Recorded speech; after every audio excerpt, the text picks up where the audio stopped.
kupeperusha bendera.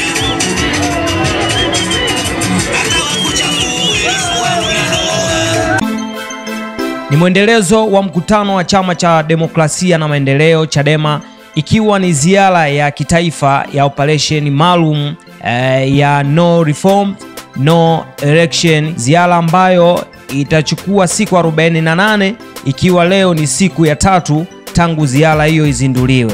Ziara hiyo ikiongozwa na viongozi mbalimbali wa Chama cha Demokrasia na Maendeleo yani Chadema, akiwemo Tundu Lissu, mwenyekiti wa chama taifa, Mr. Sugu, mwenyekiti wa kanda ya Nyasa, huku mwenyeji akiwa ni Adolf Mkono, mwenyekiti wa chama wilaya Sumbawanga. Mbali na hayo, nataka tuanzie hapa ambapo baada ya mkutano kumalizika, msafara ukaanzia katika viwanja vya Ndua shuleni na kuelekea hotelini. Nazungumzia katika viwanja vya hoteli ya Liboli Center, ambapo ndipo msafara ukaishia pale. Sasa hili ni nyomi tu ambalo nataka nikuonyeshe, ambalo lilikuwa likiendelea katika barabara hiyo kuanzia katika viwanja vya Ndua pale Kizuite mpaka kufika katika hoteli ya Liboli Center pale. Sasa acha utazame jinsi gani vibe na nyomi la watu lilivyokuwa. Mimi naitwa DJ Mwasa na inaitwa Ushuani Media.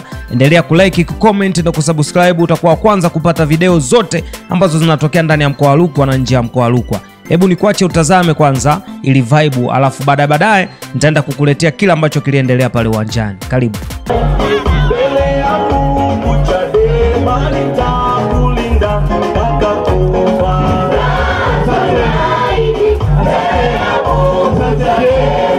Asante. Ndugu zangu, tunaondoka kwa maandamano kumsindikiza mwenyekiti wetu.